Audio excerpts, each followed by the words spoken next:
है। इस गिरिखंड में लोग मारे गए, कत्लो गारत हुए, हिंसा का ऐसा नंगा खेल खेला गया कि हिंसा करने वाले का मन भी भर आया।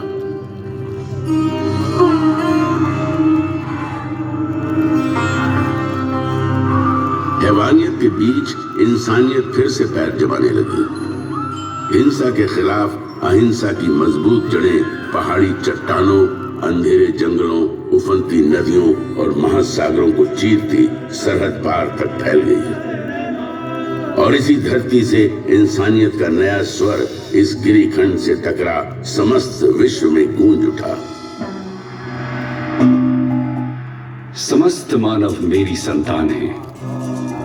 मैं अपनी संतानों के लिए क्या चाहता हूं? मैं चाहता हूं उनका भला, उनकी खुशियां, इस संसार में भी और इसके बाद वाले संसार में भी। समस्त मानव जाति के लिए यही कामना है। तुम शायद ये समझ नहीं सकते कि मेरी ये कामना किस हद तक है, और यदि तुम में से कुछ इसे समझ भी जाए तो भी तुम इस कामना की शिद्दत को पूरी तरह नहीं समझ सकते। मैं अहिंसा के उसी नाद का प्रतीक हूं जिसने इस ब्रह्मांड को एक सूत्र में बांध रखा है, जिसका होना इंसानियत का होना है। यही भाईचारे की सच्ची परिभाषा भी है। सम्राट अशोक की ऐतिहासिक कहानी प्रारंभ होती है उनके दादा चंद्रगुप्त मौर्य से। ईसा की चौथी शताब्दी का अंत एक बटी हुई राजनीतिक स्थिति के शुरुआत का समय था। देश, जन, विश्व, ग्राम, कुल और राज्य में बटे हुए थे। अलग अलग प्रदेश, अलग अलग शासक, अलग अलग शासन व्यवस्था, अलग अलग कायदे कानून। समय आया ईसा पूर्व 321 का। 25 साल का नौजवान चंद्रगुप्त मौर्य। हालांकि राजा नंद के मुकाबले उसकी फौजी ताकत कम थी, लेकिन कौटिल्य जैसे गुरु की कूटनीतिक चालें नंद की फौज पे भारी पड़ी।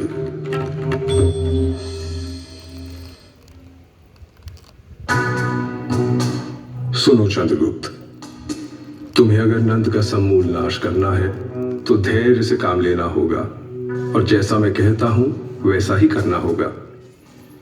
भूखे को अगर थाली की गर्म खिचड़ी खानी हो तो बीच में कभी हाथ नहीं डालना चाहिए। इससे हाथ तो जलता ही है, मुंह भी जलेगा और पेट में छाले पड़ जाएंगे। इसलिए चंद्रगुप्त, खिचड़ी को किनारे से खाते हुए बीच की ओर बढ़ो। इस तरह बिना खुद को आहत किए तुम आखिरी दाने तक को खा सकते हो। ठीक उसी प्रकार तुम्हें नंद के राज्य पर विजय प्राप्त करनी है। मेरे बताए मार्ग पर चलो। वो समय दूर नहीं जब सत्ता का केंद्र तुम्हारे हाथों में होगा। तुम अधिपति बनोगे। चंद्रगुप्त ने कौटिल्य के बताए मार्ग पर चलना शुरू कर दिया। सीमावर्ती क्षेत्रों के साथ छेड़छाड़ शुरू हो गई। लक्ष्य था केंद्र पर अधिकार जमाना। गंगा किनारे का प्रदेश चंद्रगुप्त की मुट्ठी में आ गया। इसी बीच सिकंदर भारत से वापस लौट गया। सिकंदर के चले जाने से जो खालीपन पैदा हुआ, चंद्रगुप्त ने उसका भरपूर फायदा उठाया। चंद्रगुप्त उत्तर पश्चिम की तरफ बढ़ता चला। इन प्रदेशों को तेजी से अपने कब्जे में करता सिंधु नदी तक जा पहुंचा।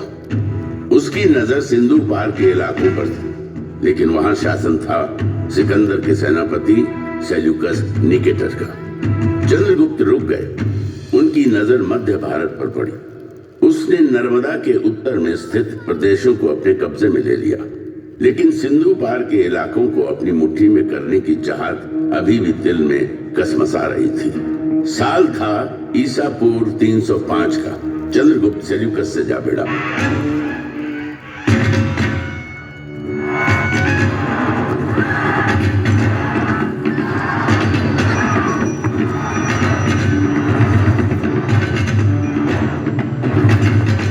लंबी चली लड़ाई में जीत चंद्रगुप्त के नाम हुई और उसने सेल्यूकस को हरा सिंधु के बड़े भूभाग पर कब्जा जमा दिया। बंगाल से लेकर हिंदू कुश और हिमालय से लेकर नर्मदा तक के प्रदेश चंद्रगुप्त की छत्र छाया में आ गए। एक नए युग, नई व्यवस्था ने बीज से पौधे का रूप ले लिया। राज्य साम्राज्य में बदल गए और जन्म हुआ दुर्जय मौर्य साम्राज्य का।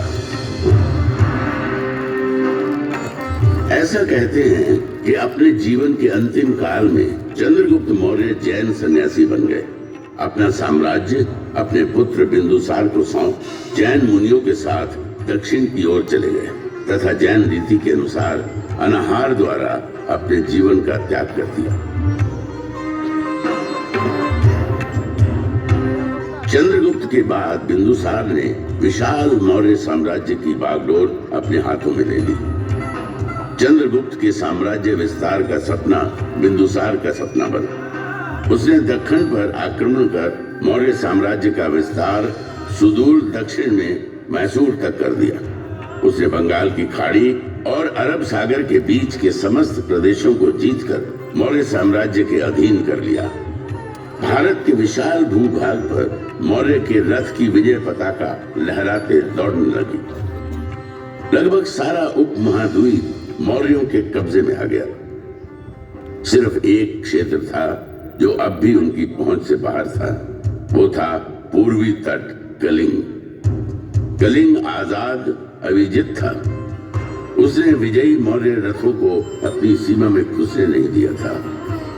कलिंग की सीमा पर अब भी कलिंग का ही ध्वज लहरा रहा था।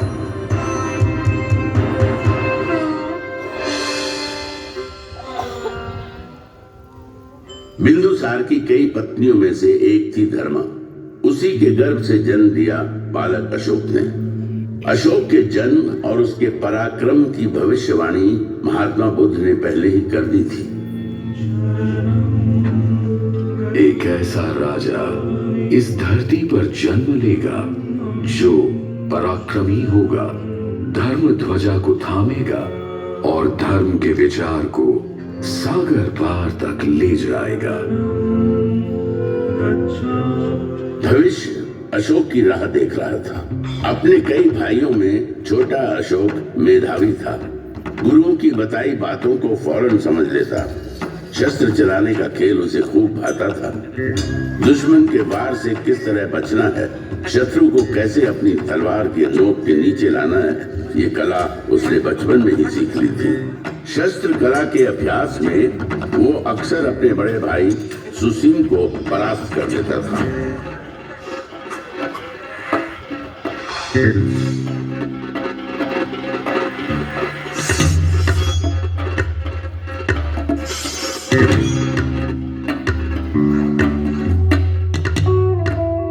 वाह, अद्भुत! अशोक मेरे पुत्र, तुम्हारा भाई सुसिम तुमसे ज्येष्ठ है, उम्र में तुमसे बड़े हैं, लेकिन शस्त्र चलाने को तुम्हारी अद्भुत क्षमता और पराक्रम के आगे तुमसे छोटे हो जाते हैं। तुम दोनों मुझे प्रिय हो पुत्र। तुम पितामह चंद्रगुप्त के पौत्र हो, मौर्य साम्राज्य के भावी संरक्षक। तुम्हारी देखरेख में मौर्य वंश और साम्राज्य वैसे ही सुरक्षित रहेगा जैसे मां की गोद में और पिता की छाया में शिशु। पुत्र अशोक, अब समय आ गया है जब मैं तुम्हारे कंधे पर साम्राज्य के एक हिस्से की देखरेख का भार सौंप थोड़ा निश्चिंत हो सकूं। राजकाज में रुचि लेना प्रारंभ करो पुत्र। बिंदुसार ने अपने छोटे पुत्र अशोक को राजकाज के कामों में लगाया। उसकी प्रतिभा पर गहरा भरोसा दिखाया। पिता का ये अगाध प्रेम और अशोक के प्रति बढ़ते अनुराग से सुसिम व्याकुल हो उठा। अपने पिता की संतानों में मैं ज्येष्ठ हूँ। राज की जो बागडोर मेरे कंधे पे होनी चाहिए वो अशोक के कंधे पे डाली जा रही है। पिता का अशोक के प्रति यह अनुराग मन शंकित होता है। सुसिम बेचैन था और अशोक लगन धैर्य के साथ प्रांतों को नियंत्रित करने के कार्य में लग गया। अपने साहस, बुद्धि और नियंत्रण करने की अद्भुत क्षमता ने अशोक की लोकप्रियता में 4 चांद लगाना शुरू कर दिया। अशोक की बढ़ती प्रसिद्धि और प्रांतों को नियंत्रित करने की क्षमता से जहां एक तरफ बिंदुसार का भरोसा अशोक के प्रति बढ़ता जा रहा था, वहीं युवराज सुसिम का भावी सम्राट बनने का भरोसा डगमगाने लगा। युवराज होने के बावजूद अशोक उसे प्रतिद्वंदी की तरह नजर आने लगा। सुदूर उत्तर पश्चिम तक्षशिला के प्रांत में असंतोष बढ़ने लगा था। फौजी गुटबाजी शुरू हो गई थी। एक प्रांत के अंदर कई सैन्य दल बन गए थे। उनकी आपस की खींचतान और असंतोष से तक्षशिला खतरे में था।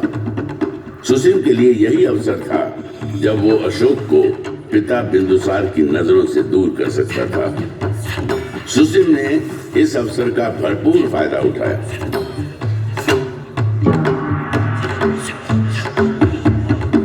तक्षशिला में बढ़ती अशांति और असंतोष ने मौर्य साम्राज्य को संकट में डाल दिया है। तक्षशिला की रियासतें आपस में शत्रुता पाली हुई है। रियासतों के सैन्य दल आपस में लड़ रहे हैं। यदि इसे शीघ्र रोका नहीं गया तो वह दिन दूर नहीं जब तक्षशिला मौर्य साम्राज्य के खिलाफ विद्रोह कर देगा। पितामह चंद्रगुप्त के साम्राज्य की रक्षा करनी है तो तक्षशिला के विद्रोह को शांत करना ही होगा। हम भाइयों में सिर्फ अशोक ही ऐसा है जो इस विद्रोह को शांत कर सकता है। इसलिए मैं आपसे आग्रह करता हूं कि अशोक को यथाशीघ्र तक्षशिला प्रस्थान करने का आदेश दें। बिंदुसार ने अशोक को तक्षशिला में हो रहे उपद्रव और बढ़ रही अशांति को शांत करने के लिए तक्षशिला जाने का आदेश दे दिया। अशोक अपने बड़े भाई सुसिम की योजना से अनजान अपने दल बल के साथ तक्षशिला की ओर बढ़ चला।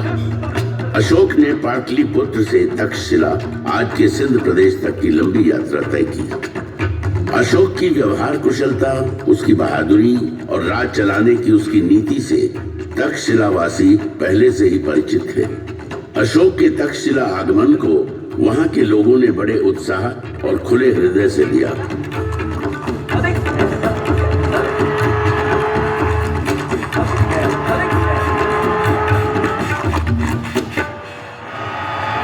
अशोक का जबरदस्त स्वागत किया गया।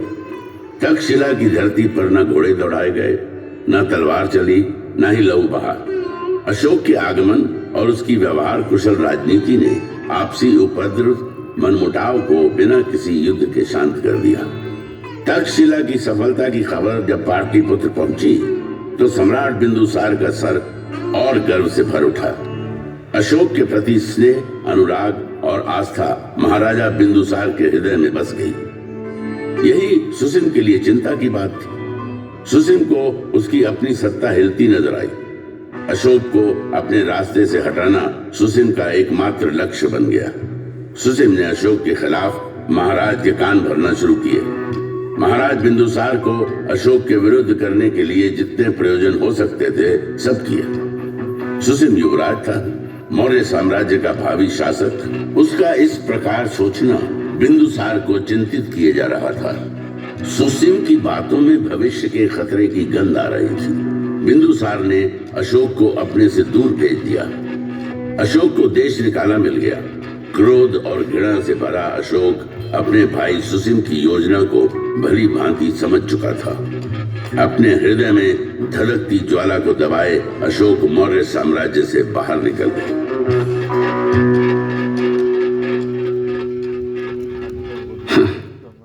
मौर्य साम्राज्य के महाराज जो मेरे पिताजी हैं, उनका संदेश आया है। पिता मुझे वापस लौटाने को कहते हैं। मौर्य साम्राज्य के प्रांत उज्जैन में भयंकर विद्रोह जो छिड़ा है। मेरे अपने ही भाई ने मेरे खिलाफ पिताजी के कान भरे, मेरे खिलाफ किया। यही पिताजी जो निमंत्रण देकर मुझे बुला रहे हैं, उन्होंने देश निकाला का आदेश सुनाते एक पल की भी देर नहीं की। यह कैसा संबंध है? क्या यह निमंत्रण सिर्फ इसलिए है कि मेरे भाइयों में विद्रोह को कुचलने का साहस नहीं? फिर तो युवराज सुसिम को कोई अधिकार नहीं कि वो मौर्य साम्राज्य की प्रजा पर राज करे। जो राजा अपनी प्रजा की भावनाओं, उनकी आवश्यकताओं को न समझता हो, उसे राज करने का अधिकार ही नहीं। एक बार फिर मेरा हृदय क्रोध और ग्लानि से भर आया है। मैं जाऊंगा, उज्जैन अवश्य जाऊंगा। मौर्य साम्राज्य को मेरी जरूरत है।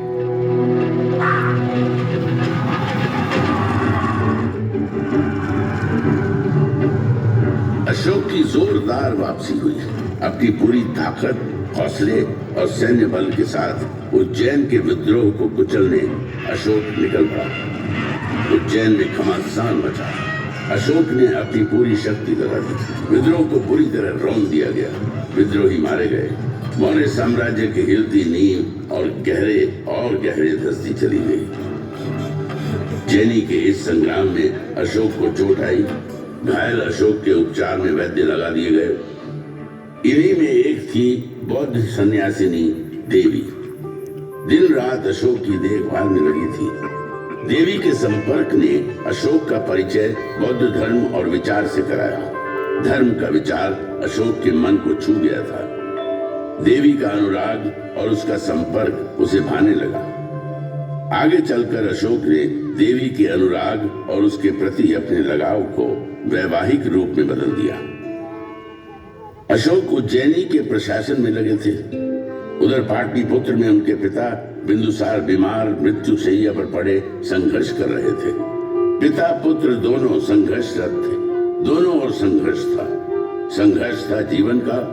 अशोक उज्जैनी के संघर्ष के विजयी योद्धा थे, लेकिन पिता बिंदुसार मृत्यु से अपने जीवन का संघर्ष करते हार गए। मृत्यु ने जीवन पर विजय प्राप्त की।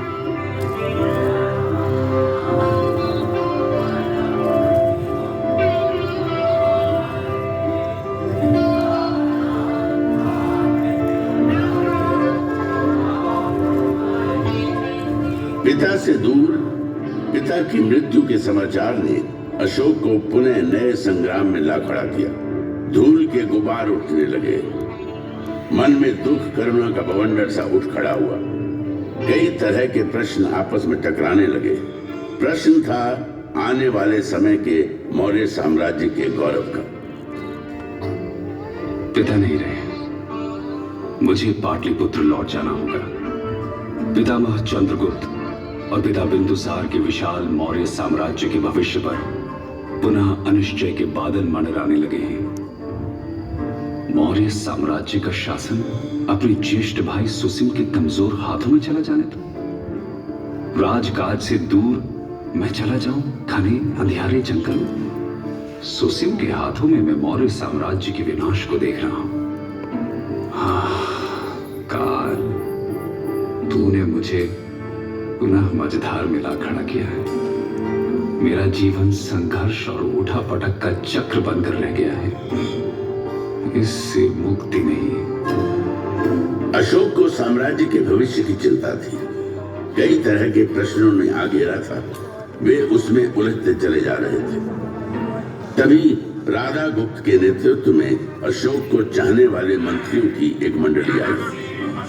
राधा गुप्त अशोक को भावी सम्राट के रूप में देख रहे थे। मौर्य साम्राज्य का भविष्य तभी सुरक्षित था जब उसकी बागडोर अशोक जैसे कुशल प्रशासक के हाथ में हो। यदि संघर्ष ही मेरी नियति है तो मैं लड़ूंगा। पितामह चंद्रगुप्त के साम्राज्य की परिभाषा की रक्षा के लिए लड़ूंगा। यह संग्राम महान मौर्य साम्राज्य के गौरव की रक्षा का संग्राम है। जो भी इसके रास्ते में आएगा मारा जाएगा। मौर्य गौरव की रक्षा करना मेरा प्रथम कर्तव्य है। इसकी राह में मेरे भाई, मेरे संबंधी जो भी आते हैं आने दो। अपने हथियार उठाओ, खोलो घोड़े। जो भी सामने आता है खत्म कर दो उसे। बहने दो खून की नदियां। चलो पाटलिपुत्र की ओर।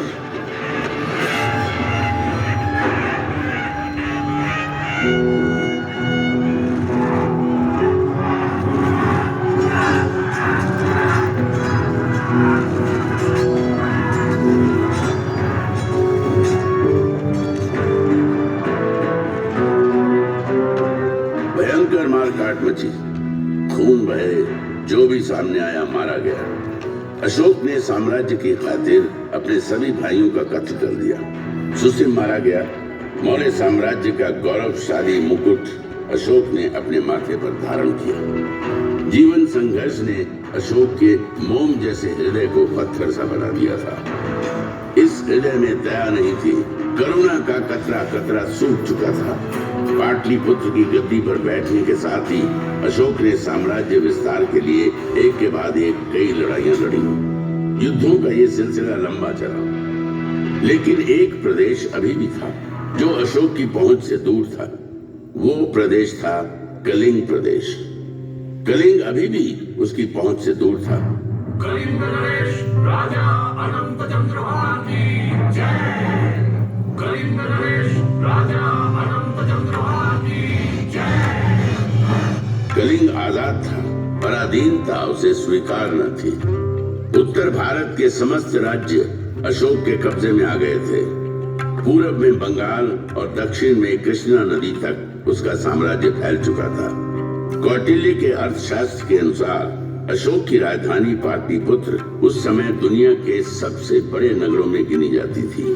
5 करोड़ से अधिक आबादी का सम्राट अशोक दुनिया के सबसे ताकतवर सम्राट के रूप में जाना जाने लगा।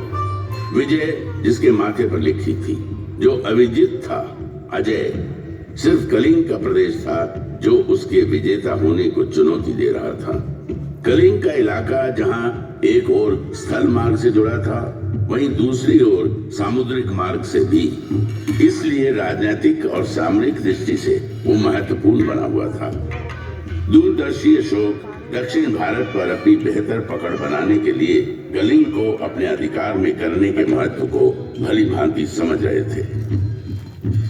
मौर्य साम्राज्य को अभेद्य बनाना है तो समुद्री मार्ग को अपने कब्जे में करना होगा। सामुद्रिक मार्ग भविष्य में आफत डाल सकता है। कलिंग, हाँ, कलिंग को कब्जे में करना होगा।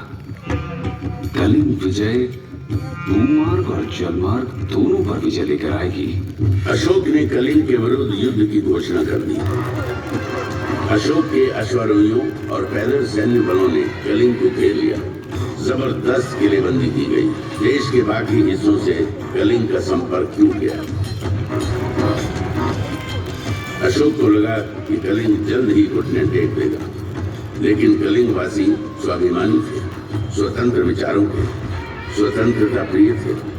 आजादी प्राणों से अधिक प्रिय थी। भयंकर मारकाट मची।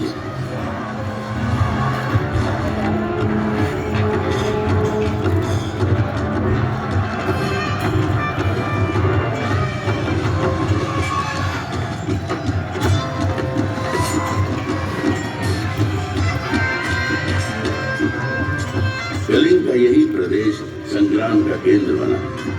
अशोक के अश्वारोहियों ने धौलीगिरी के प्रदेश को रौंद डाला। जबरदस्त मुकाबला हुआ। युद्ध चला। 1.5 लाख से अधिक लोग बंदी बना लिए गए। लाखों लोग मारे गए। घायलों की तो गिनती ही नहीं थी। कलिंग का युद्ध इतिहास की सबसे बड़ी त्रासदी बन गया। मानवता आंसू बहाती रही। इंसानियत ने बर्बरता और जुल्म के आगे घुटने टेक दिए। विजयी अशोक की विजय यात्रा कलिंग की भूमि पर निकली, लेकिन इस पराक्रमी राजा के विजय स्वागत में फूलों की पंखुड़ियां नहीं थी।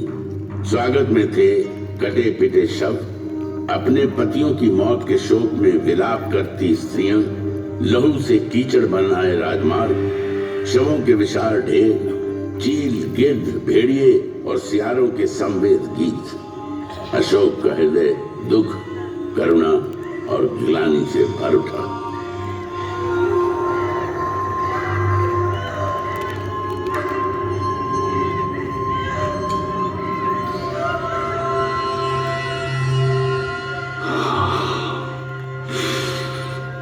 ये मैंने क्या कर दिया?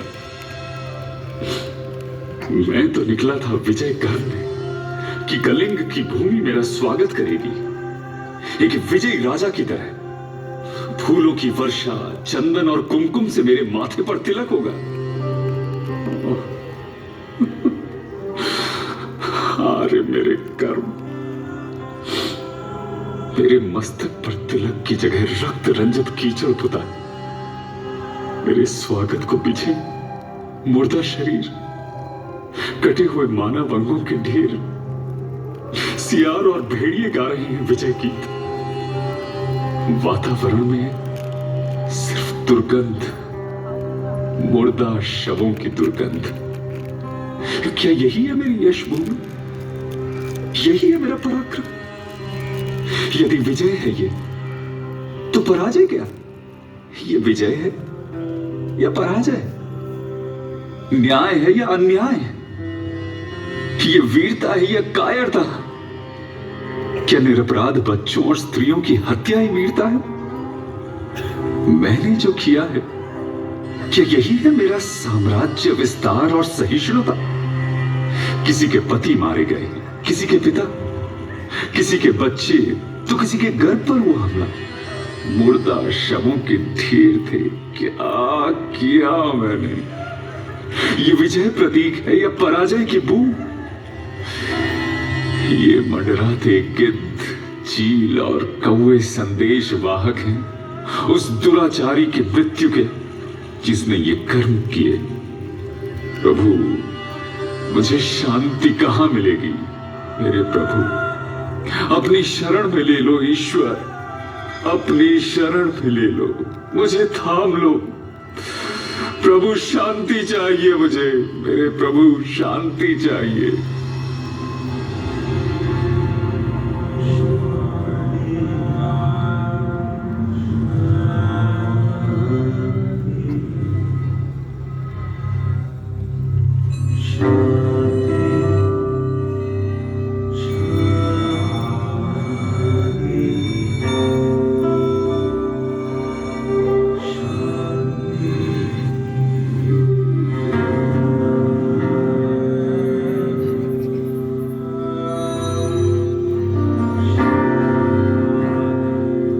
बौद्ध संत उपगुप्त और मंजूश्री ने अशांत, व्यथित, शोकाकुल अशोक के माथे पर स्नेह का हाथ रखा, उसकी उंगली थामी और हिंसा के मार्ग से अहिंसा के मार्ग पर लेकर चलते चले गए। उसने हिंसा का त्याग कर अहिंसा को अपना धर्म बना लिया। अशोक बुद्ध के मार्ग पर चल निकले और कहे गए देवन प्रिय, देवताओं के प्रिय, प्रिय दासी। कलिंग, जहां अशोक ने युद्ध लड़ा, उसके हृदय का सबसे प्रिय प्रदेश बन गया। धौली की जो दया नदी रक्त से लाल हो गई थी, उसी दया नदी के तट पर बसे धौलीगिरी में अशोक ने कई चैत्य और स्तूप बनवाए, शांति संदेशों के स्तंभ खड़े करवा दिए। कलिंग के ये शिलालेख मानवीय समाज, न्याय और आदर्श की बात करते हैं। अशोक ने धम्म के विचार को अंगीकार किया। अहिंसा ही उसका मार्ग था। इंसान ही नहीं, पशुओं, जीव जंतुओं की हिंसा पर भी रोक लगा दी गई। शाकाहार का विचार दिया।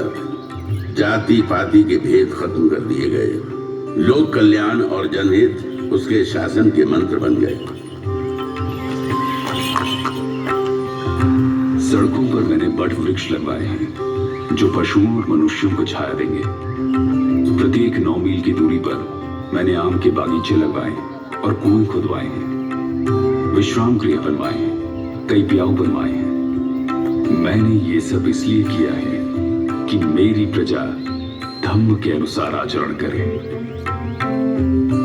धम्म की नीति को लागू करने के लिए उसने धर्माधिकारी नियुक्त किए और धम्म के विस्तार के लिए कई शांति संदेशकों को देश विदेश के विभिन्न हिस्सों में भेजा।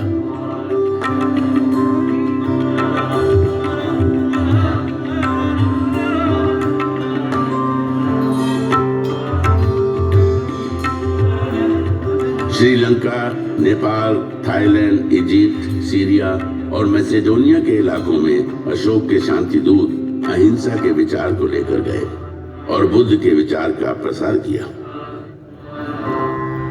लगभग 40 वर्षों तक साम्राज्य का संचालन करने के बाद 232 ईसा पूर्व में महान सम्राट अशोक ने देह त्याग दी। अशोक के शांति संदेश उसकी राजनीतिक समझ की गौरव गाथा कहते नजर आते हैं और आज भी अंधेरे में रोशनी फैलाने का काम करते हैं। संभवतः अशोक दुनिया का पहला ऐसा सम्राट था जिसने साम्राज्यवाद के विचार को लोक कल्याण और जनहित के संदर्भों में समझा और उसे लागू भी किया। हिंसा के विरोध में अहिंसा के बौद्ध दर्शन को जन जन तक पहुंचाया। धौली में अहिंसा का प्रतीक स्वरूप एक बौद्ध स्तूप और एक हाथी का स्वरूप यहाँ बना हुआ है, जो अहिंसा के उसी विचार का प्रतीक है। मेरे नाद में महान अशोक का नाद भी मिला हुआ है। मैं नाद हूं शांति का।